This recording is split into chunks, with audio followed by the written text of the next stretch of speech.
नु बोले तब न जानता मारांगे तब न देख के छोड़ांगे। मन तो हनी जी वो फांसी टूटना चाहिए, गिरफ्तार होना चाहिए जी। वहां से रेटी करी है, सिंगापुर से पता लगाया है, किडनैप मेरी बेटी को कराया है और मार के ऐसे हादसे बना रही भाई, उनके ऊपर पूरा एक्शन लिया जाए। उनको पकड़ कर इस तरह नोचो कि मेरे बेटी की मैंने, जिस तरह मेरी बेटी मैंने हालत में देखी, मैं उसने देखना नहीं चाहूँ थी, उनकी उससे भी बदतर जिंदगी करवा दूंगी। नमस्कार दोस्तों, मैं राकेश भारद्वाज। इस समय हम मौजूद है डैर बवाना गांव के अंदर, जो कि जींद डिस्ट्रिक्ट का ये गांव है। और दोस्तों, आपने इससे पहले एक खबर देखी थी हमारे चैनल पे, दुर्गा दुर्गा नाम की वो बेटी जो सिंगापुर पढ़ने के लिए गई थी। वापस जब इंडिया में कदम रखा तो किसने सोचा था, ना तो उस बेटी ने ये सोचा था कि उसके साथ इतनी बड़ी घटना जो है घटेगी, और ना ही परिवार ने। एक तरफ तो खुशियां मनाई जा रही थी कि बेटी को पढ़ने लिखने के लिए विदेश में भेजा, और कहीं ना कहीं पूरे परिवार को उम्मीद भी थी कि बेटी पढ़ेगी, अपना नाम रोशन करेगी, परिवार का नाम रोशन करेगी, गांव का नाम रोशन करेगी। लेकिन आपने देखा, पूरी जो इससे पहले हमने खबर चलाई थी उसमें सारा का सारा मामला जो है आप लोगों के सामने रखा था, किस तरीके से वो बेटी यहाँ पे आई। और जो परिवार के लोगों के द्वारा, पिताजी के द्वारा जो आरोप लगाए जा रहे हैं, कुछ लोगों ने जो है उनकी जान ले ली, जिस तरीके से परिवार के द्वारा आरोप लगाया जा रहा है। पिताजी से हमने बात की, अब जो है दुर्गा की माँ से बात करेंगे, क्योंकि देखिए, माँ से ज़्यादा कोई नहीं जानता, और माँ से वो बातें भी हुई होगी जो शायद पिताजी से या फिर भाई लोगों से नहीं हो। आंटी जी, जिस तरीके से घटना घटी है, बड़ी दुख की बात है, और सबके लिए इस दुख से बाहर निकलना ही बड़ा मुश्किल है।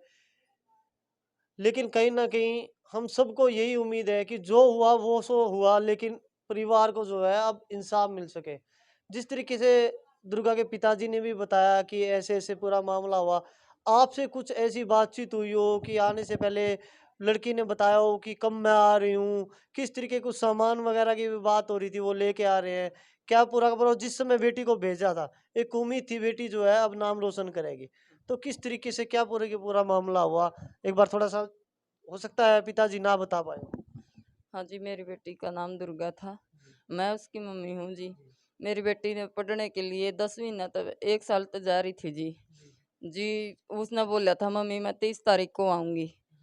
तो बच्चों को कह रही थी मैं भाई सरप्राइज़ देऊँगी तमने, अ, सरप्राइज़ देऊँगी। गाँव में एक लड़की द्वारा फ़ोन करया मैं आ रही हूँ, हमारे घर के अंदर ना बताइयो, घर के अंदर द्वारा सरप्राइज़ देऊँगी। तो सरप्राइज़ क्या था जी, मौतें मिली हमने तो। अमन नाम का लड़का था, अमन, और काशी काशी बेनीवाल यू है जी, ओड़ा का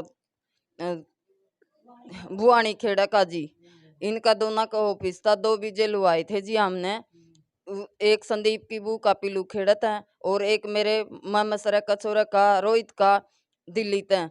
उन्होंने हमारे साथ फ्रॉड कर दिया जी। हमने उनके खिलाफ पीलू खेड़ा थाना में मुकदमा दर्ज करवा रखा है। उन्होंने वहां से मेरी बेटी की रेटी कर ली। वहां से उनका कोई बंदा था, उन्होंने पता किया दुर्गा यहाँ से चल रही है, जहाँ से जाएगी तो वहां से घरकों को सारी बात बताएगी। और तुम्हारे तुम्हारे खिलाफ तो मुकदमा दर्ज हो ही रहा है जी। हमने मुकदमा दर्ज कराया पहले, पिल्लू खेड़ा थाना में मुकदमा दर्ज कराया था नहीं जी। थाना वाले ने कोई कार्रवाई नहीं करी। फिर मैंने एसपी का दरखास्त दी जी, मखा बेटी आज एसपी का देवांगे, कड़ियां सुनाई होगी। 2 महीने हो गए एसपी का दरखास्त दी ना जी। हमारी मुकदमा भी दर्ज करवा रखा है, ना वो पकड़ा जा रहा है जी, ना वो गिरफ्तार कराया जा रहा है। वो पीछे मार रहा है पुलिस में। फिर हमारी सलाह हुई अनिल विज का जाने की जी, हमारी गृह मंत्री अनिल विज का जाने की सलाह हुई जी। हमारे को टेम नहीं लगा, मखा देखांगे आई पुलिस में। बार बार पुलिस वाला मेरा जेठ है एसपी ऑफिस में, राजेश शर्मा, वो उस तक कह रही थी ताऊ हमारा नहीं इंसाफ दुआ दे, इन बच्चों के पीछे दुआ दे, इसकी फीस नहीं भर रखी। एजेंट ने मेरी लड़की को मरवाया गया है, वहां से रेटी करी है, सिंगापुर से पता लगाया है, किडनैप मेरी बेटी को कराया है, और मार के, और सांपला गांव में एक्सीडेंट का वो दिखा दिया जी उसने। मारा सारा परिवार का रो रो बुरा हाल है जी। मन तो हनी जी वो फांसी टूटना चाहिए, गिरफ्तार होना चाहिए जी, मेरे को न्याय मिलना चाहिए जी। अच्छा, हमने जो है लड़की के पिताजी से भी जानने की कोशिश करी थी क्या वहाँ रहते हुए सिंगापुर में जब दुर्गा रह रही थी, जो आपकी बातचीत कभी ऐसा बताया था कि वहाँ उसके साथ कोई ऐसा व्यवहार हुआ हो, कोई दबाव डालने की कोशिश की गई हो? हाँ जी, नुको मेरी लड़की दबाव में थी जी। जिस दिन तक ये मुकदमा दर्ज कर रखा था जी, दबाव में थी जी मेरी लड़की। दबाव दबाव दे रखा था जी मेरी लड़की पर, पूरा दबाव दे रखा था जी। हाँ, पूरा प्रेशर था। और मेरी लड़की यहाँ आना नहीं चाह रही थी जी, वहां से प्रेशर से आई है जी। मेरी लड़की तो कह रही थी मम्मी 3 महीने और भी जके रह रही है मेरी। वहां से मेरी लड़की उसके बंदिया ने दबाई गई है जी। बेटी ने 3 फोन भी खरीदे हैं, भाई और खातर है, एक पापा खातर, 2 भाइयां खातर है। सोने की चैन थी, कड़ा था, जो पैर का गई थी, काना में बाड़ी थी। मेरी बेटी का कुछ नहीं मिला जी। 2 लाख रुपये कैश में ले रही थी मेरी बेटी, हमने कुछ नहीं मिला। अच्छा, जिस समय मेडिकल में पता चला कि ये सब हो चुका है, मेडिकल में कौन-कौन गया था? आप भी थे उस टाइम? हाँ जी, मैं थी, मेरी देवरानी थी और मेरा लड़का था जी। मेडिकल में तो मैडम डॉक्टरनी का फोन आया था, दुर्गा नाम की लड़की है, इसको थोड़ी चोट है।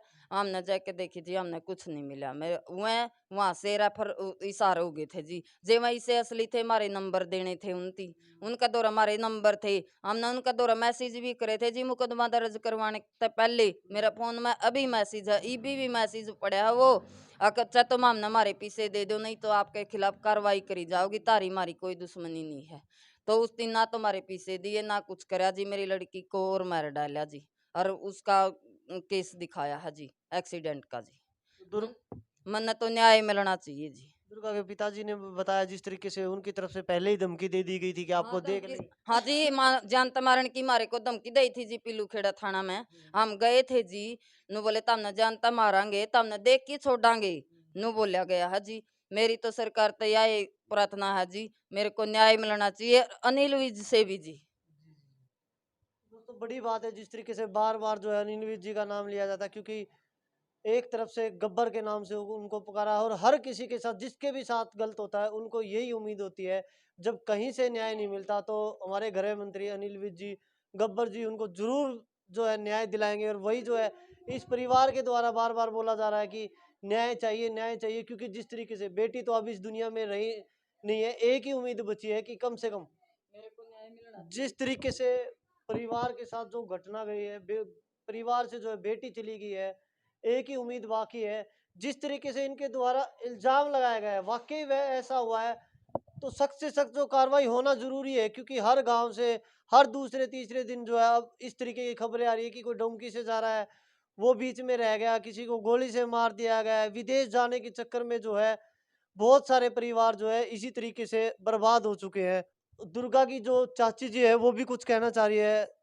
जिस तरीके से पूरी बातचीत तो हमने जान ही ली है किस तरीके से क्या मामला हो, कुछ ऐसी बातचीत जो शायद परिवार को भी ना पता हो, क्योंकि फोन तो परिवार में सबके पास ही आते हैं। आपसे कभी बातचीत हुई हो? हाँ, हुई थी। एक बार सिंगापुर जाने के बाद ना मैंने फ़ोन किया, दुर्गा ने उठाया। मैंने कहा, "दुर्गा तू ठीक है?"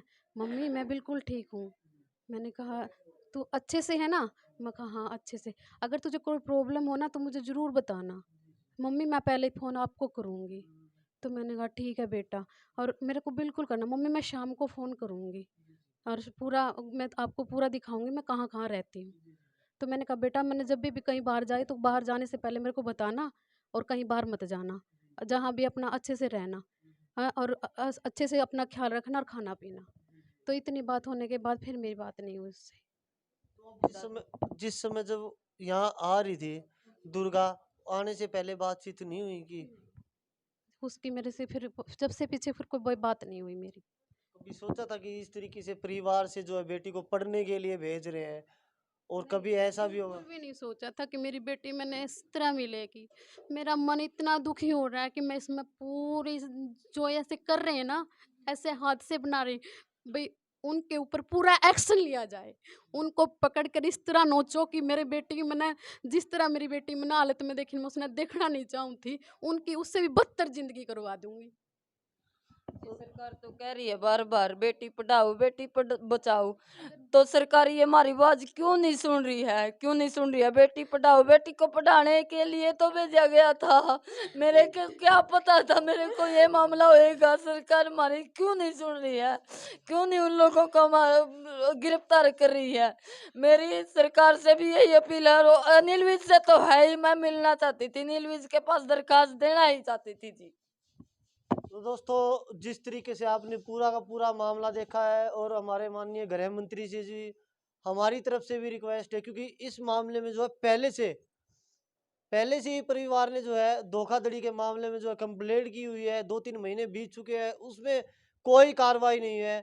हो सकता है कि उसी की वजह से पूरा का पूरा, क्योंकि जब इस तरीके से इतने गंभीर आरोप लगने के बाद भी अगर पूछताछ तक नहीं हुई है अच्छे से, उसी का ये फल हो कि आज जो है परिवार को ये नतीजा भुगतना पड़ा कि इस परिवार से जो है बेटी इस तरीके से चली गई। किसी ने क्या सोचा था कि जिस बेटी को पढ़ने के लिए बाहर विदेश में भेज रहे हैं, और वापस जब उसने अपनी मातृभूमि पर जब कदम रखा, तो इस तरीके से उसके साथ जो है ये हादसा होगा कि वो इस दुनिया से ही चली जाएगी। एक ही उम्मीद जो है अब इस परिवार को बची है कि माननीय गृह मंत्री जी इस मामले में इन्वॉल्व हो, और जल्द से जल्द जो है इस मामले की जो है निष्पक्ष जांच करवाए। अगर जिस तरीके से परिवार के द्वारा जो बार बार आरोप लगाए जा रहे हैं, अगर वो लोग आरोपी है, तो उनको जो है सख्त से सख्त कार्रवाई देनी चाहिए, सख्त से सख्त सजा देनी चाहिए, क्योंकि इस तरीके के मामले हम बार बार देख रहे हैं।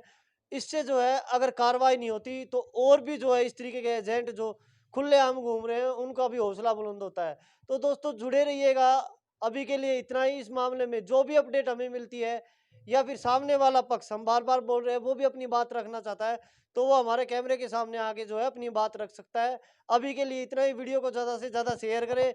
ये वीडियो जो है कम से कम गृह मंत्री अनिल विज जी के पास ज़रूर पहुँचनी चाहिए, ताकि इस परिवार को जो है न्याय मिल सके।